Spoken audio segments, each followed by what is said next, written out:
I knew something was off when I woke up at 2 a.m. in a quiet, cold room. But not because of the weather. The blanket next to me was empty, and in that half-asleep haze I heard his voice. Low, hurried, like he was trying to hide the whole world inside a secret phone call. My heart pounded, like my instincts were dragging me out of a dream. I had no idea my life was about to spiral into a whirlwind. A double-sided game, meticulously planned, with me as the pawn. But that night, for the first time, I began to hear the truth in whispers in the dark. My name is Nova, 34 years old, a civil attorney in Chicago, and I used to think I married the right man. Zachary, my husband, is a tech entrepreneur, smooth as sponge sugar, always knowing the right thing to say at the right time. We'd been married for 6 years. 6 years that seemed stable.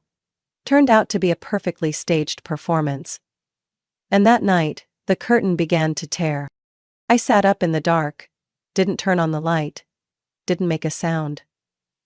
Zach's voice was coming from the hallway, so low I had to hold my breath to hear it clearly. Just a little while longer, she still doesn't suspect anything. I froze. She? Who? Who was he reassuring at 2 a.m. while his wife slept in the same house? My throat tightened. Every word hit me like a punch to the chest. I heard footsteps. He was coming back. I dove into bed like a thief, pulled the blanket up to my chin and pretended to be deep asleep. He climbed into bed, his faintly familiar cologne drifting into my nose.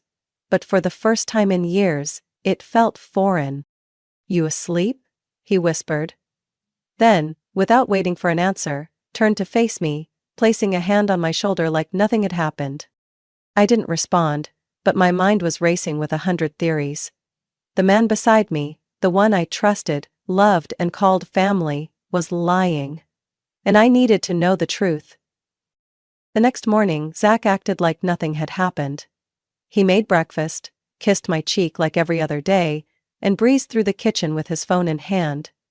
But this time, I missed nothing. I noted every gesture, every glance. And when he left for work, I knew I couldn't sit still any longer. I opened my laptop, logged into our bank account. I wasn't one to check our finances often. Zach was better at that, so I'd always let him handle most of the investments. But this time, I needed to see it for myself. My eyes scanned the transaction history and every line made me shiver. $480. Internal transfer. $950. ATM withdrawal in Phoenix, Arizona.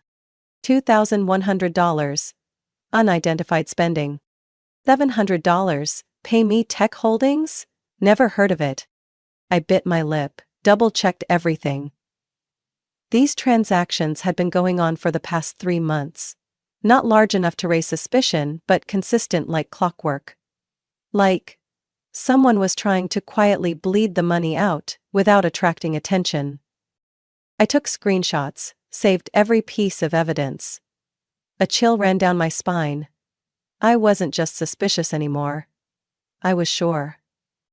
And then, that evening, a golden opportunity presented itself. Zach left his phone on the table when he went to shower. Screen down like always. But this time, it lit up with a new message. I didn't want to be a spy, but I couldn't keep being blind in my own marriage either. I gently tilted the phone, read the preview. Just make sure she still doesn't know anything. Everything's almost done. Ilya Morrow. I froze. My heart stopped. Who is Ilya Morrow? And what the hell is almost done? There was no doubt anymore. Zach was hiding something big from me. And Ilya? Might be the key to uncovering everything. I placed the phone back exactly as it was, pretending to know nothing. But from that moment on, I'd made up my mind. If Zach was playing a double game, I wasn't going to be the one who lost. The next morning, Zach brewed coffee for both of us like he hadn't just pushed me to the edge of losing my mind. Sunlight poured through the kitchen window, lighting up the face of the man I used to trust completely. Now all I saw was someone I didn't recognize. He smiled, a fleeting smile like smoke, then sat across from me, placing a cup in front of me with a gesture so kind it felt fake. "I think we should have a serious talk," he said. I looked up, trying to keep my face neutral. Anything serious coming from him was never good news. "About what?" I asked, my voice flat like a frozen lake.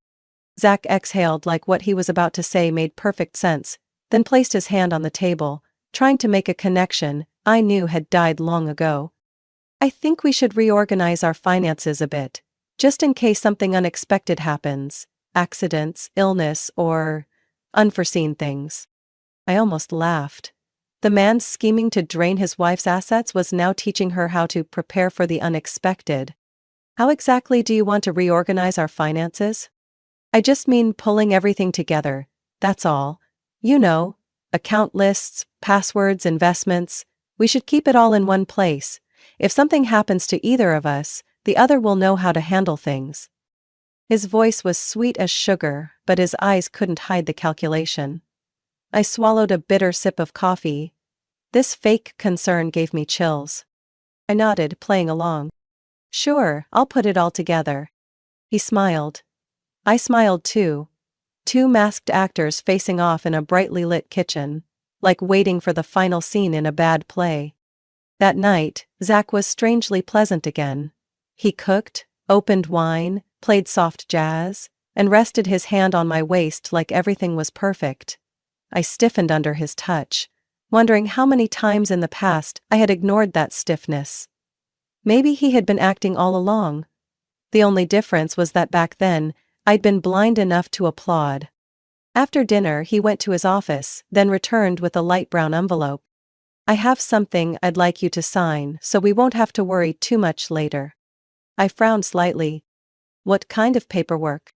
"Just a few adjustments to our financial files, consolidating things for legal convenience," he said, handing me the documents. "You just need to sign at the end." I took the stack of papers. I didn't flip through them quickly like a wife who trusted her husband. I read line by line, eyes scanning each section while my stomach slowly tightened. Asset transfer, property ownership transfer, savings account, retirement investments. All transferred to Zachary. I looked up. He was smiling, staring straight at me without blinking. "Planning to sign it now?" I placed the file on the table, silently. Every move I made was measured against the fury I was barely containing. "This isn't a minor adjustment, this is all my assets. It's just a formality, you and I are one, why keep things separate anymore?" he said with a faint smile. But I could see the tension in the veins on his neck. "Then why the urgency, and why didn't you tell me beforehand?" His eyes darkened, his smile vanishing in a blink like someone flipped a switch. "You're blowing this way out of proportion, Nova. Or maybe you're trying to take everything and leave me with nothing." Zach leaned back in his chair, arms crossed, his voice suddenly dropping. "Cold as a verdict. Don't make this more complicated than it needs to be." A threat? No, it was a confession. I gave a faint, bitter smile, for the first time feeling like I had the upper hand in my own home. "Let me think about it," I said, flipping the file closed and placing it on the kitchen counter. "There's no rush, right?" Zach stared at me, then reluctantly nodded. "Right, just don't take too long." I left the living room, heading upstairs, heart pounding in my ears. I wasn't naive Nova anymore. From the moment I saw the name Ilya Morrow light up on his phone, I had snapped out of it. And I wasn't about to let some backstabbing man steal the life I had built from nothing. Zach thought he was smart. He'd never actually seen the real me. But he would. I sat alone in my office that night, the light from my laptop screen casting shadows on my tense face. The document Zach had given me still sat on the kitchen counter, where I had deliberately left it so he'd think I was still considering. But the moment I read, "transfer of ownership," his game was over. I didn't need more proof. Zach didn't just want to leave me. He wanted to strip me down to the last cent. And I, Nova Keller, was not going to let that happen. The next morning, I arrived at the office earlier than usual, hair tied neatly, face unreadable. Inside me was a storm, but on the outside, I was myself. Professional, composed, and impossible to decipher. I picked up my phone and called the one person I knew could keep a secret and was sharp enough to help me strike back. Clara Whitmore, financial attorney and my old friend from law school. Not many people knew I once helped Clara handle a multi-million-dollar lawsuit in the tech industry. And since then, we'd maintained a discreet but solid relationship. Nova, her voice was as sharp as ever. It's been a while. I need to move all my personal assets into a trust, as fast as possible. There was a brief silence on the other end. Zach? Yes, and I need him not to know until it's too late. Clara didn't ask any more questions. She understood. With someone like Zach, the only way to survive was to stay one step ahead. The next 3 days were a silent race. I quietly gathered everything. Account lists, property records, personal stocks, anything under my name. I created a new email, used solely for contacting Clara. I hired a third-party trustee, a law firm based in Austin, Texas, that Clara recommended, specializing in sensitive asset transfers. Step by step, every cent of my assets was pulled out of Zach's reach. I also reset my entire banking system, changed passwords, enabled two-factor authentication, moved savings to a separate bank, and completely severed all financial ties with Zach. With each move, one thing became clearer. I was no longer a victim. At night I still cooked, still smiled, still let Zach put his arm around me while we watched the news. He suspected nothing, still talked about upcoming trips, still asked if I needed help with his legally convenient paperwork. I nodded and said, "I'm still reviewing it." He had no idea I was flipping the board. A week later, everything was done. My personal assets, including a $580,000 investment from the law firm, the condo I owned before the marriage, and my retirement fund, were now fully protected in an independent, legal, and untouchable trust. Completely unrelated to any joint accounts with Zach. That night he brought out the folder again, placing it on the table like it was some romantic gesture. "You've read it, right?" Zach asked, voice soft as silk. I raised my wineglass, took a sip. "I have, I just need a little more time." He shrugged, not the least bit anxious. Because he thought he'd already won. "I just want everything tidy, in case life surprises us." I set my glass down, lips pressing into a faint line. "Yeah, I think so too."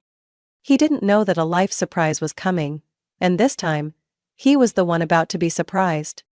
I went to bed early, leaving Zach with his laptop and his business call that was surely with Iliamaro. I didn't need to know the details anymore. I had passed the stage of pain and rage.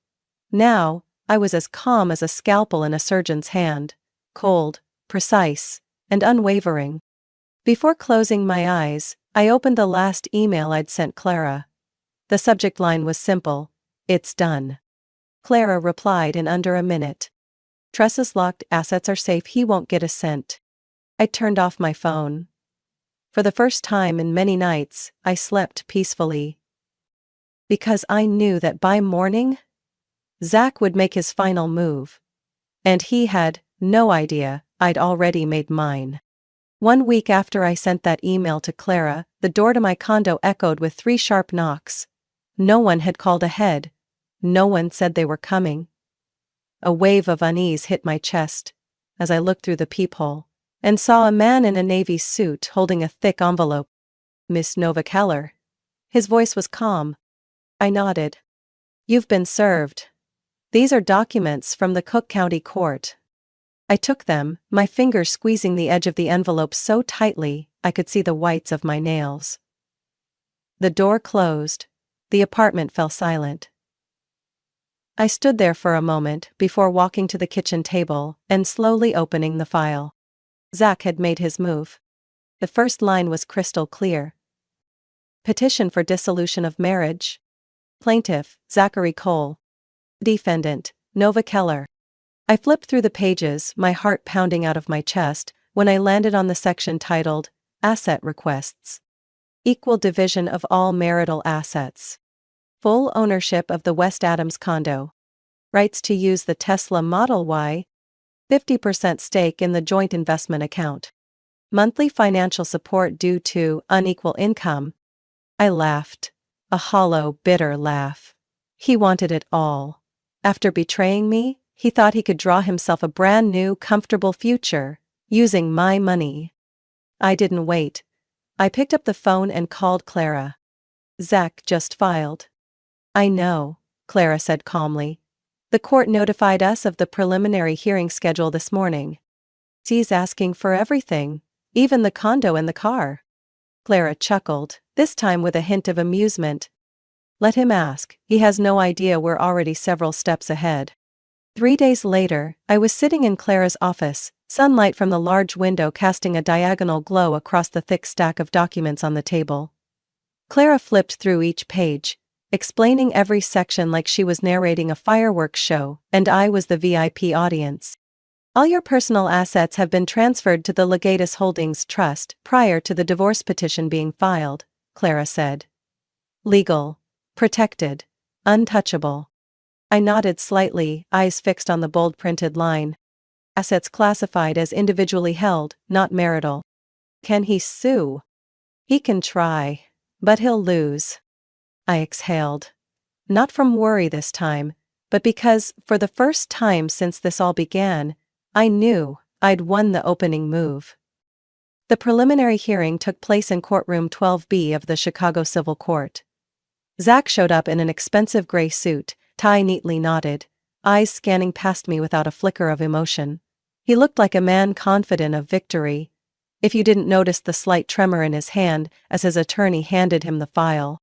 Clara sat beside me, posture straight, gaze sharp as steel. When the judge asked about asset division, Zach's lawyer stood and confidently delivered a speech about legal entitlement to marital property, emphasizing the emotional support and contributions to his wife's career throughout the marriage. I said nothing, let him perform. Then Clara rose, her voice rang clear, unwavering. All assets currently held by the defendant were legally transferred into a private trust prior to the divorce filing. We have documentation, transfer receipts, and confirmation from the bank, dated before the 17th of last month. The plaintiff has no legal claim to these assets. The air in the courtroom thickened. Zach leaned over and whispered something to his lawyer. They both bowed their heads, conferred briefly, and then his attorney requested a pause to verify the information. I said nothing. I just looked at Zach. His eyes were no longer cold, they were panicked. He knew. He was too late. That night I returned home, poured myself a glass of red wine and stood by the window, staring out at the city. Rain had started falling, droplets tapping softly against the glass. The apartment was silent. No familiar cologne, no stealthy footsteps in the night. I called Clara back and said just one sentence. Zach knows he's lost everything. She laughed. I bet he'll make his next move by tomorrow morning. Men like him don't give up that easily. I nodded and ended the call. I knew Clara was right. Zach wouldn't go down without a fight. But now? I wasn't the prey anymore. I was the one setting the trap. I should have known the first victory wouldn't make Zach back off. Men like him don't know how to accept defeat. They only know how to turn humiliation into ammunition. And sure enough, less than 3 days after the preliminary hearing, I felt the first wave of his next attack. It didn't come as a subpoena or an email from his lawyer, it came through looks. At the office, co-workers glanced sideways when I walked into the conference room. A few whispered behind my back in the hallway, conversations abruptly stopping when I passed by. I called Rachel, my assistant, standing at her desk, looking uncertain. Phone in hand, as if she'd just read something she couldn't believe. "What's going on?" I asked, my voice low and sharp. Rachel flinched. I wasn't sure if I should tell you." I crossed my arms, my gaze cold as steel. "Tell me." She swallowed hard, then held out her phone. On the screen was a screenshot of a message. Heard Nova Keller is using a fake name to launder money through a trust, dodging nearly $100,000 in taxes. Don't tell anyone I said this. Her husband's former lawyer is the source. A wave of fury surged through my chest. I clenched my fists, blood pulsing in every fingertip. Who's spreading this? Rachel shook her head. Not sure, but people are saying Zach's been opening up to a few mutual acquaintances. Sounds like he's spinning the story. Saying you embezzled marital funds and used a shell entity to hide assets. He really was a snake, slick, poisonous and pathetic. I didn't say another word. I simply nodded, turned around, went back to my office, shut the door, and started taking action. That afternoon I spent 3 hours printing everything I could find. Screenshots of messages, comments from social media groups, leaked emails from anonymous addresses.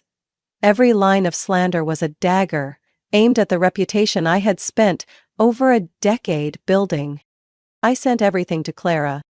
Less than 30 minutes later she called back, her voice no longer cool and composed. It was blunt, sharp like a steel blade. We're threatening a defamation lawsuit, immediately. I want him to know I'm not afraid, I said. And I won't stay silent anymore. I'm sending legal cease and desist letters to him and his attorney. If he opens his mouth one more time, we take this to court. I nodded and hung up. But I knew threats alone wouldn't be enough. Zach didn't understand boundaries. He'd only stop when dragged into the light and stripped of everything. 2 days later I saw him. I walked into LaRue, the go-to restaurant for the legal crowd in the city, where I often held private meetings, and there he was, sitting at the bar. He wasn't alone. 2 men I recognized as partners from a prominent county law firm sat beside him. The 3 of them were laughing and clinking glasses like they were celebrating a win. I didn't hesitate. I didn't speak up. I didn't create a scene. I walked straight to the table, leaned in close, and whispered just loud enough for him to hear. Watch your mouth, Zach, it's digging your grave. His face froze for half a second, then quickly shifted back into that fake calm expression. Nova, you're overreacting. I smiled. Colder than January?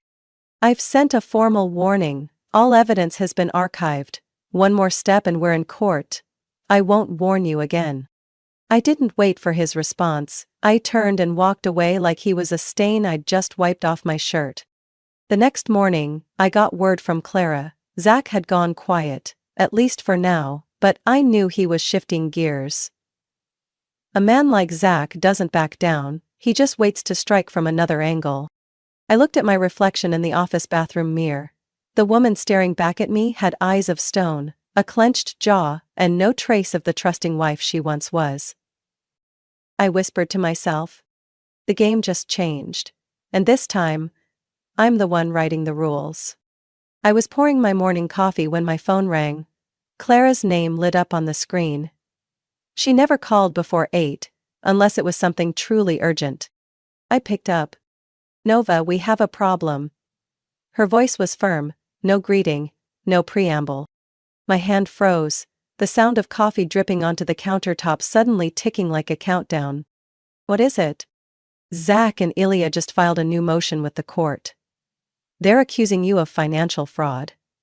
There are signatures, bank statements, internal transfers, all pointing to you allegedly hiding assets in offshore accounts, with signs of money laundering.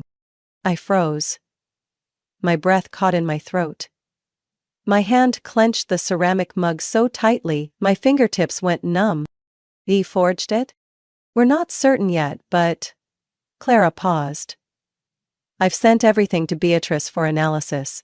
She's going through every line. I'll update you as soon as I can. Nova.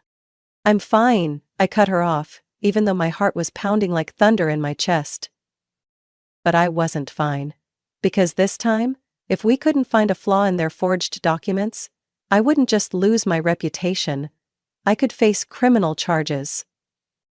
That afternoon, I went to Clara's office. The room was filled with documents, spreadsheets and folders stamped urgent. Beatrice, our legal analyst and financial auditor, sat at a side desk, steel-framed glasses on, her fingers flying over the keyboard like a machine. What do we have? I asked bluntly. Beatrice looked up, eyes sharp as laser beams. I found the fatal flaw in their evidence. Clara stood beside her, arms crossed, eyes full of anticipation. Beatrice continued. Zach and Ilya submitted evidence showing you transferred money to 2 Cayman accounts last March. Both accounts were listed under your name, complete with account numbers and exact transfer dates. I nodded, gritting my teeth. What's the issue? Beatrice rotated her screen toward me, pointing at a single line of text. Those accounts didn't exist at the time they claimed. I squinted at the screen. The bank had confirmed that the account numbers were created 3 months after the date listed in Zach's records. Davidson Mark? They're that sloppy? No, they're desperate, Clara answered for her. Also, Beatrice added, I checked the digital timestamps on all the documents they submitted. Every file has metadata tampering. The PDF editing software was detected immediately. I let out a laugh. It was a relieved sound, but there was nothing joyful in it. They submitted fake documents to the court? Clara nodded firmly. This isn't just misconduct, it's a criminal offense, submitting falsified documents to obstruct legal proceedings. I exhaled, like someone had just disarmed a ticking bomb in my chest. I pictured Zach's face when he realized his final blow didn't just fail, it dragged him straight into legal jeopardy. What do we do now? Clara smirked. Now we strike back. 3 days later, Clara and I appeared before the judge with the full document analysis. Beatrice was with us, standing tall like someone ready to unravel an entire conspiracy. Before Zach's lawyer could even speak, Clara submitted a thick file stamped in bold red. Evidence. Fraudulent documents submitted by plaintiff. Beatrice stood and detailed every point. The non-existent accounts, the falsified dates, the manipulated metadata. Each statement landed like a blade, shredding the plaintiff's entire defense. When she finished, the courtroom fell into a tense silence. Then the judge turned to Zach, voice low and firm. The court is reviewing the accusation of submitting forged documents. If verified, the plaintiff will face serious legal consequences. Zach's lawyer shot to his feet, whispering frantically in his ear. I saw Zach's face drain of color, his lips pressed so tightly they bled. I didn't look away. I wanted him to see me. Every second. Every breath. I wanted him to know he had lost. And this time, there was no way out. That afternoon I sat alone on my balcony, the wind biting cold. Below me, the city of Chicago lit up as night fell. Beatrice's words still echoed in my ears. They forged everything so poorly, we can file a countersuit. I lifted my wineglass and took a sip. This was no longer just about protecting myself. It was time to bring his entire game crashing down. I didn't blink as I signed the counterclaim. My hand was steady, my back straight, each letter sharp and deliberate like the final cut of a blade. Zach Cole and Ilya Morrow would pay not just for fabricating lies, but for believing I would stay quiet. Clara pulled the file back toward her, eyes blazing. We're not just suing for defamation, we're charging them with submitting fraudulent evidence in a civil proceeding. If the court agrees, the penalty won't stop at money. I want everything, I said. Attorney's fees, damage to my reputation, lost time, every bit of it. And you'll get it, Clara replied firmly. The hearing is scheduled for next week. Get ready, Nova. We're not playing defense anymore. It's time to strike back. Cook County Courthouse, Courtroom 4, C. I walked in wearing a fitted black suit, my hair pulled into a tight bun, face bare but eyes sharp as blades. Zach was already there, seated at the opposite table with Ilya and his new attorney. A silver-haired man clearly hired in hopes of turning the tide. But hope is a luxury, and Zach owed himself a deserving end. Clara was the first to stand when the judge asked for opening statements. Your Honor, my client, Nova Keller, files a counterclaim against Mr. Zachary Cole and Miss Ilya Morrow on 3 clear grounds. 1. Defamation through intentional dissemination of false information. 2. Submission of forged evidence to the court. And 3. Willful legal fraud aimed at manipulating divorce proceedings. The judge raised an eyebrow, then nodded. Proceed. Clara laid out crisp, high-resolution prints of Zach's falsified documents, alongside Beatrice's expert testimony on the tampered metadata, non-existent accounts, mismatched timestamps, and clear signs of software interference. When the recording of Beatrice's explanation played across the courtroom, I locked eyes with Zach. There was no smirk now, no smug glint. His face had gone pale, his gaze unsteady. Then Clara placed a new file on the bench. Evidence of the smear campaign against me. Leaked messages, anonymous emails, all traced back to an IP address from Ilya Maro's apartment. Miss Ilya Maro not only conspired to forge evidence, but she is also the primary actor behind the release of damaging rumors that severely harmed my client's professional and personal reputation. Zach's attorney rose with a weak objection, claiming the motive was speculative. Clara simply shrugged and tapped the screen in front of her. This is a recovered message from Ilya to Zach, retrieved from a phone under police-authorized access. The message appeared on screen. If she gets hit with money laundering, we can push for a new settlement. The room went still. When the hearing paused for the court to deliberate, I turned to Clara. You think he'll withdraw? Did you see his face? She said. Zach never imagined he wouldn't just lose but be publicly crushed. And he was. When we reconvened, Zach's attorney stood, voice shaking despite his effort to appear composed. Your Honor, my client wishes to withdraw all original claims and will no longer pursue action against the defendant, Nova Keller. I showed no expression, but inside it felt like thunder rolling over a scorched desert. Not joy. Just release. The judge nodded and declared. The court acknowledges the plaintiff's withdrawal. Due to the severity of misconduct, Mr. Zachary Cole is ordered to pay all legal fees incurred by the defendant, including those related to the counterclaim. Furthermore, this case will be referred to the Civil Legal Fraud Review Board for further investigation. The sound of the gavel echoed, like the final blow sealing off a dirty war. Zach lowered his head. Ilya wouldn't even look up. I rose and walked out of the courtroom, my shadow trailing behind me. That I didn't look back. On the ride home, Clara turned to me and smiled. For the first time in weeks of tension. You did it, Nova. I leaned back in my seat, gazing out the window as the city rushed by like fragments of memory. I survived, now it's time to start over. 2 weeks after the final hearing, I got a call from Clara at 9 a.m. while I was watering plants on the balcony. Her voice came through clearly, no small talk. Zach signed. The divorce settlement is officially in effect, starting today. I didn't say anything for a few seconds. The watering can was still in my hand, water still falling over the lavender pots. But my heart felt like it had stopped. After everything, I was finally free. Clara continued. He gets nothing, Nova, no assets, no alimony, not a single cent. The court denied all financial claims, and the record of his fraudulent conduct has been forwarded to the district attorney's office. I closed my eyes, tilted my head back, and took a deep breath. Freedom. I used to think it was some distant concept, something you only found after all the pain was gone. But it was here, now.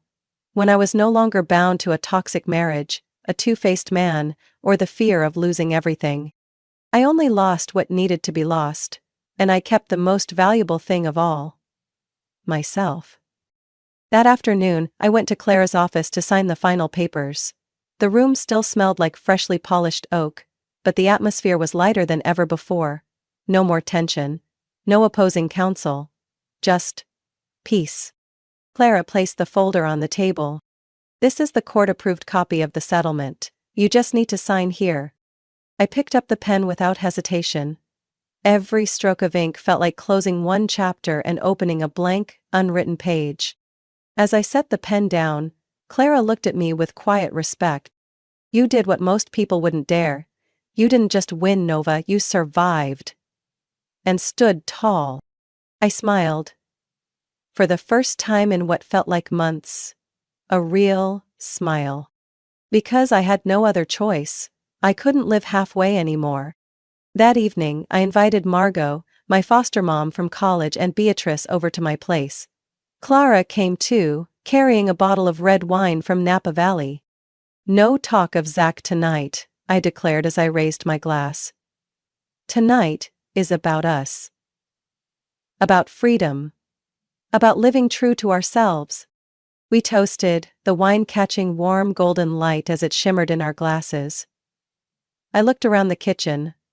Once a silent battleground between me and him, now filled only with laughter, the clink of glasses and the soft hum of plates on porcelain. I didn't need anyone to tell me I did the right thing. I could feel it in every breath I took. The following week, I left Chicago for 3 days, driving alone to Michigan. I rented a small cabin by Lake Traverse. No internet, no phone, just books, a set of paintbrushes, and a few cozy sweaters. I spent most of the day sitting on the porch, watching the stillness of the lake, rewriting my life story. Not as memories, but as choices. For the first time since everything, I asked myself, what do I want, not for anyone else, but for me? I wanted to wake up without fearing who was lying behind my back. I wanted to eat breakfast without watching someone's phone face down on the table. I wanted to love again, someday, when I was ready, but not to fill a void. Because I was already whole inside. I wrote those things in a plain leather notebook. No decorations, no embellishments. Just my words. And my truth. When I returned to Chicago, I knew what came next. I submitted my resignation at the old law firm. I no longer wanted to stay where whispers had once cut into me, fueled by Zach's lies. I didn't need to prove anything there anymore. Instead, I opened a small legal practice specializing in helping women escape toxic marriages. Clara helped me file the business paperwork. Beatrice joined as our financial advisor. I named it Phoenix Legal Group because I knew I had once burned to ashes and risen again. On an October afternoon, as the wind began to turn cold, I sat on the balcony of my new apartment, watching the city lights begin to glow. A cup of ginger tea in my hand, a blanket draped lightly over my shoulders, and my favorite jazz playing softly from the speaker inside.